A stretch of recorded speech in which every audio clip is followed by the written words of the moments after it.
I don't think that sanity is something that you have in your head. It's not part of your psyche. It's not part of you exactly.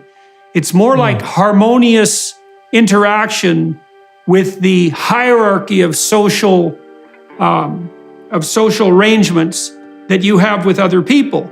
So, well, imagine this, for example. A neighbor I knew on my street said to me once, "You're never any happier than your most unhappy child." So you imagine, well, you're a pretty sane person and you're married and your marriage is terrible. It's like, well, then you're not that sane, are you?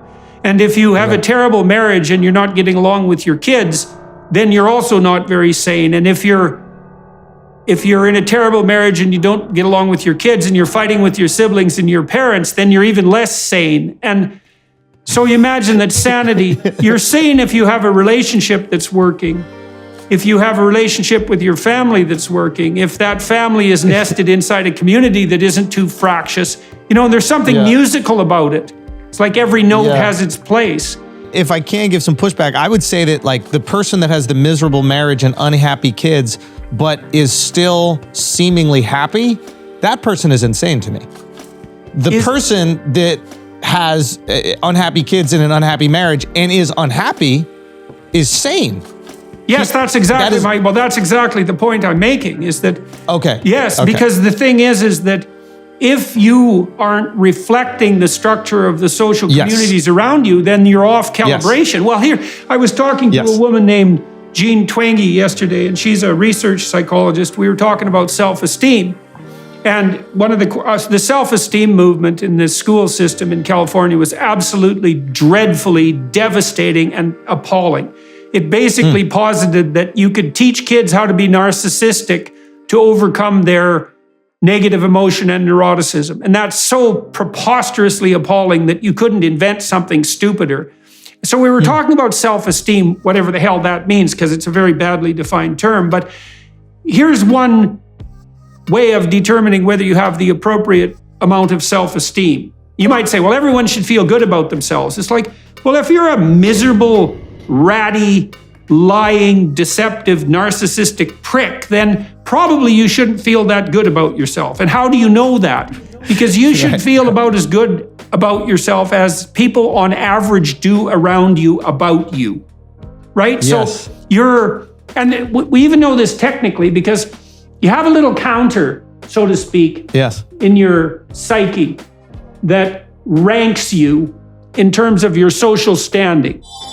And the higher you're ranked, the less negative emotion you feel and the more positive emotion you feel. And that's because your brain is indicating to you that you're well situated in a social community and you're secure with opportunity. And so your self-esteem that's exactly how it works. It's a very, so what happens to people who get depressed, technically depressed, is that that counter goes astray and they start thinking less of themselves than their situation would indicate. And so then everything around them falls apart. They feel that their past was a catastrophe. They feel that their present is hopeless and that the future isn't going anywhere. But it's because this really, really low-level counter that utilizes serotonin has gone astray. And sometimes antidepressants can help deal with that. Now, that's that isn't someone who has a terrible life.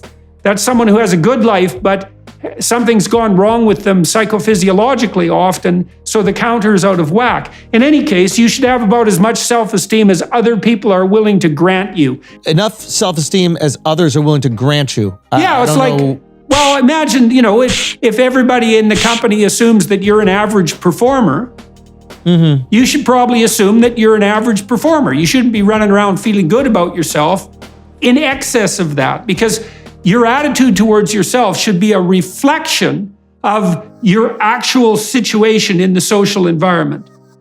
So my pushback on that would be, if your self-esteem is defined by how the people around you treat you, how can you break out when you're in especially when you're in an industry of narcissists that are really only concerned with how they're doing, what they want.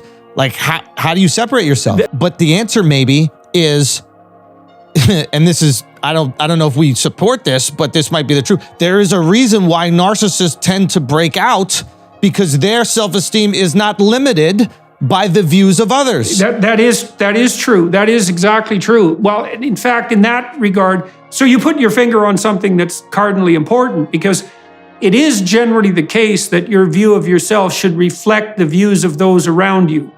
But the problem with that is now and then the social situation gets so pathological that that's no longer reliable.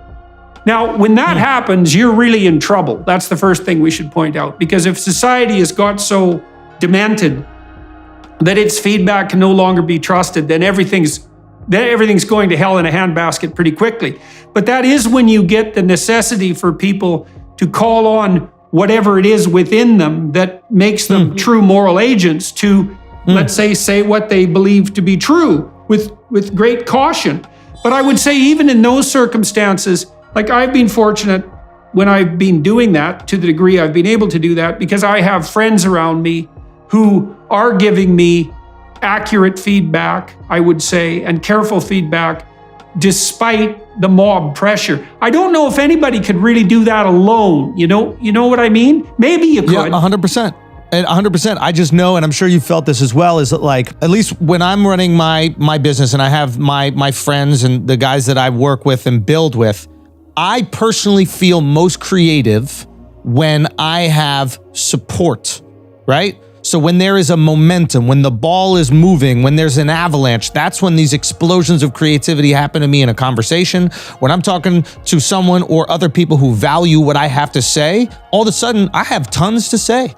I'm excited to share. When I'm talking to someone who thinks that I'm an idiot, I'm questioning the things that I have to say. So in my mind, I'm trying to foster an environment where everybody here feels the confidence to access their genius, right? Now, if their genius in one zone is a 6, that's fine. If their genius in another zone is a 10, that's fine. But let me get the best version of you. Now, that's not saying we're buttering people up. Yeah. But at the same time, we're not treating it like, I don't know, I think like creativity is not a football field, right? Where it's like you can only run as fast as you can run. I can yell at a player, he's still gonna run a 40 in 5 seconds.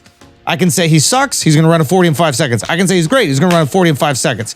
But with somebody who's coming up with like a creative idea, a funny idea, the more I build his confidence up, the more willing he is to go into those deep, weird concepts that might produce something incredibly creative. Yeah. Well, you do a lot of that by listening and attending, right? And yes. And yeah, because people will manifest themselves more fully in precise proportion to the degree that they're being attended to and listened to.